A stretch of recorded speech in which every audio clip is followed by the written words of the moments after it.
everyone, and welcome back to my channel. I'm Patty.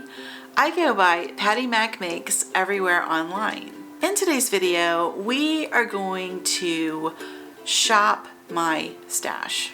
Or more specifically, we're going to shop my fabric stash.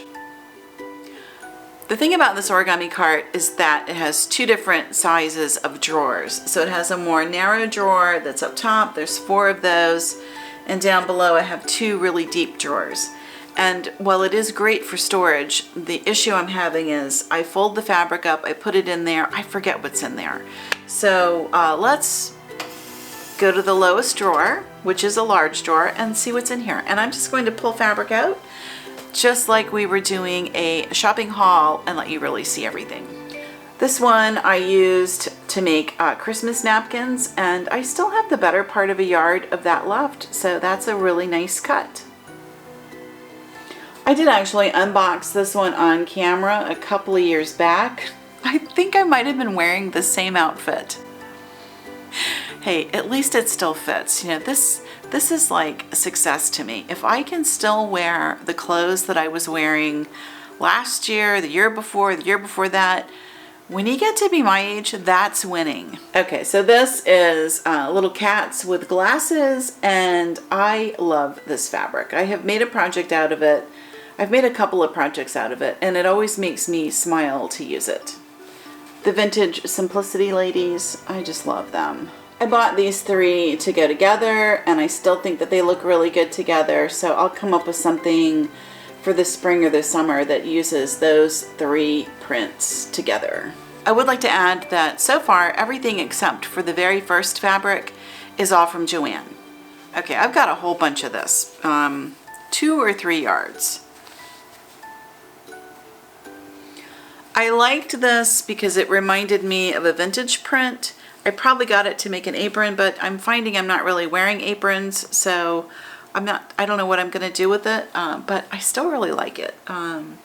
It's very 1930s to me. And I liked it so much that I actually have the same print in a different colorway. So here it is in a blue. This I did make into an apron project, and it turned out beautiful. I will overlay a picture of myself wearing that project because it is a beautiful apron. I have not done a video about how to make that project because, to be perfectly honest, it was a lot of little parts going on. It was a lot of more garment sewing techniques than what I really get into here, so I didn't do a video on that project, and probably will not. This fabric I call my Holy Grail fabric because it is the prettiest stuff I think I've ever seen. And I love it, love it, love it, and I wish I had bought the last yard on the bolt when I had the chance, because now you can't get it, and yeah, it's all gone. And I wish, I don't know, it's one of those fabrics where I just could make everything out of it because it's so pretty. It's so pretty. I made a bag from it, a small drawstring bag. I've never shown you that. And I think that's all I've made from it so far, because it's one of those things that just cutting into it is really difficult. But let me show it to you.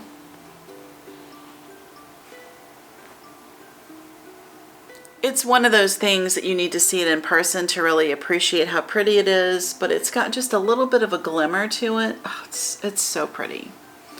I love it. And it has so many little colors going on. It's like all of the primaries, so you could really match that with just about anything. It's going to be something very special, but what that is right now, I don't know. This one I picked up because it was very close to that last fabric, that Holy Grail fabric, but it's not quite the same. It's still very pretty. And I've got 2, maybe 3 yards of that. This one I got for a bag project, and I have actually the pattern. I know exactly which one I wanted to make it into, and then I never did it. But it's just such a fun, bold, graphic print. I thought it would make a great bag. This is another little daisy print. So I do like flowers. I like florals a lot. And And this is just a really pretty, like a cornflower blue. It also reminds me of something vintage with that blue shade. And it's just little daisies, so what's not to like about that?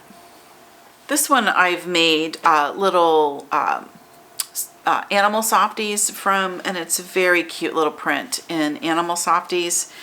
And again, it looks vintage. I love the vintage feel and flair of these fabrics. Okay, now we'll get into something a little bit different and a little more modern looking. This one, I love this one.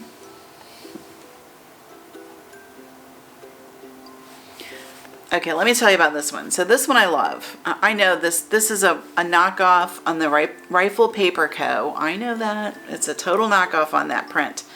But I did get it in Joann, so it was a lot less expensive.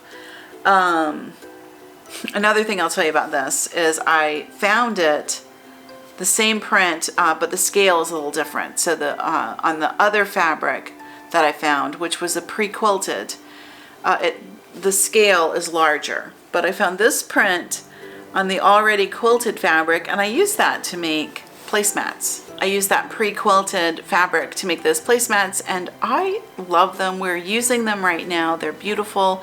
They are oversized. So when I made them, I did make them quite a bit larger than a standard placemat, but you know what? I really like it because it's a lot of room. And when you get a print you really like, it's very pretty. So this, I don't know what I'm doing with it. I just saw it. I had to have it because I love anything on that Rifle Paper Co. site. It's 2 or 3 yards of that. This one, for some reason, I have 2 cuts. I don't remember making anything out of it. But I love the fabric. I also have a video where I unboxed, or not unboxed, I did a shopping haul video where I opened this. So I've had this a while. We're going on like 2 years of it sitting in the stash. It's beautiful. Now when I got this, I paired it with a green, which might be a little unusual feeling, but when you look on the salvage colors, there was a really nice deep green, and I used that color to match. And it's probably going to be a bag project because I have done so many bags, but it never got done. So now we'll probably make it into a quilting project of some sort, but it's beautiful. Another Joann print, and this is so pretty.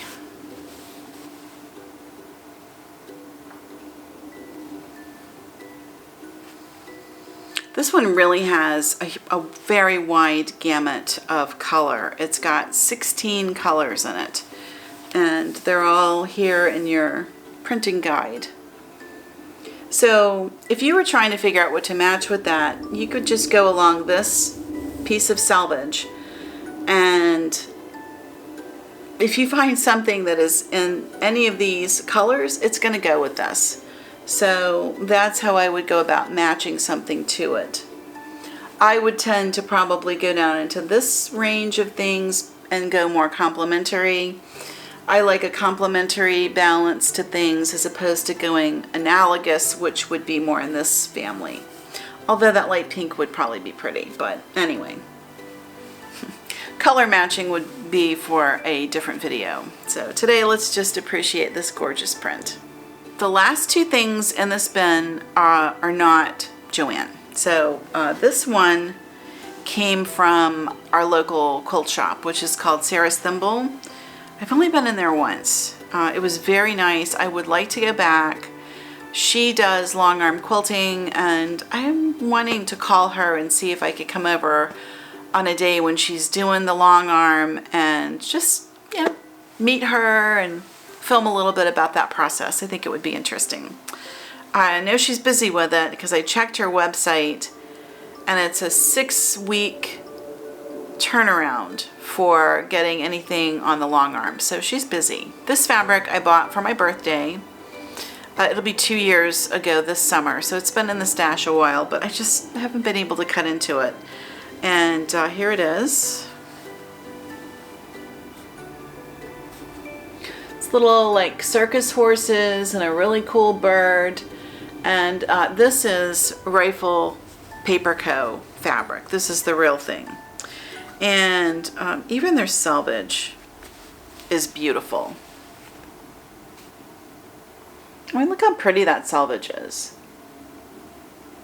So I think I got 2 yards of it. I generally will buy 2 yards of something. If I see something and I really like it, I'll get 2 yards.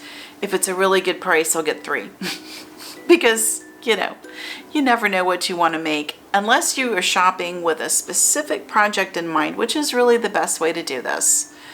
You don't know exactly how this fabric will wind up. So having 2 or 3 yards of something means you will definitely have enough to make really whatever you want. But then you wind up with a lot of stuff, like as you're seeing here, that's been sitting in the stash for years. Okay, and then we come to our last item, and it's this one. This is a heavier duty, more like a canvas type of fabric, and I got this in Ikea. Just open that up. Isn't that fun? So Ikea does have fabric. They don't have a lot.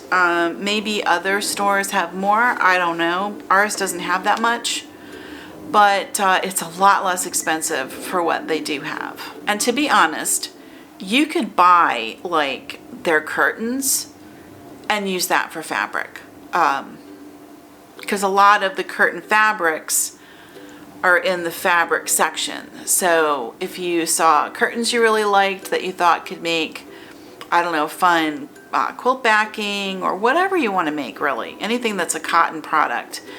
The IKEA curtains is a good workaround to get a large quantity of fabric for not a lot of money. Okay, that's everything that came out of the lower storage bin. I hope you enjoyed spending some time shopping my stash with me. There's going to be more of these because I'm going to be compiling all of the fabric I have in several different locations into one space. Hopefully in a nice and neat organized fashion so I know what I have, and as we work on and plan projects going forward, if I need something to make a particular thing, I will know exactly what I need and not continue to collect fabric. I don't want to just be collecting fabric anymore. While I love the process of shopping and I love getting all these new and beautiful things, I have a lot of stuff here that I really need to go ahead and use before I even consider anything new. And as I say that, the new Ruby Star stuff is hitting the shelves at Fat Quarter Shop, so. Okay, that's what I've got. Leave me a comment below and let me know, do you struggle with stash acquisition and having more stash than you do projects that you can possibly make? And what do you do? What is your solution? Do you have a solution for this issue that I know a lot of us face? All right, drop a comment below. Let me know how you deal with this. Do you have a secret? Are you swimming in fabric and don't know what projects to make out of them? Let us know. We can all sort of give each other a little moral support, and let's come up with ways to work from our stash this year going forward. Okay, thanks for watching, and I'll see you in the next video.